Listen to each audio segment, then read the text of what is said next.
नमस्ते मेरे प्यारे दोस्तों, आज रात हम एक राजा की कहानी खोलेंगे, एक सम्राट अशोक मौर्य, जिनका नाम आज भी गूंजता है। उनका राज हमारे इतिहास का एक बहुत बड़ा अध्याय।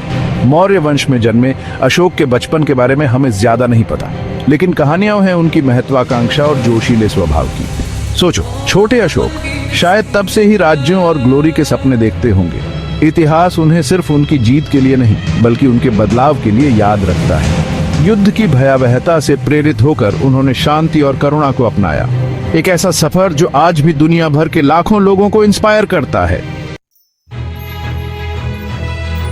अशोक के दादा चंद्रगुप्त मौर्य ने मौर्य साम्राज्य की नींव रखी थी, एक विशाल साम्राज्य जो पूरे भारत में फैला था।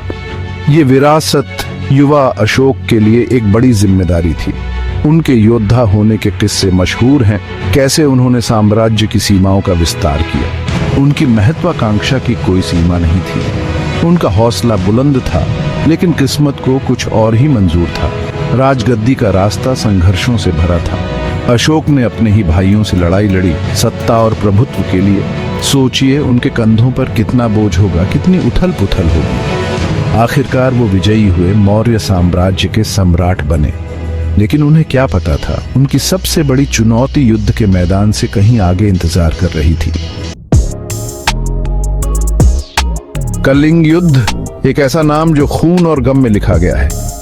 अपनी शक्ति के चरम पर अशोक ने अपनी सेनाओं को कलिंग राज्य के खिलाफ भेजा। लड़ाई भयंकर थी, खून खराबा बहुत हुआ। जीत एक भयानक कीमत पर मिली, जिससे अशोक के मन में गहरा पछतावा भर गया।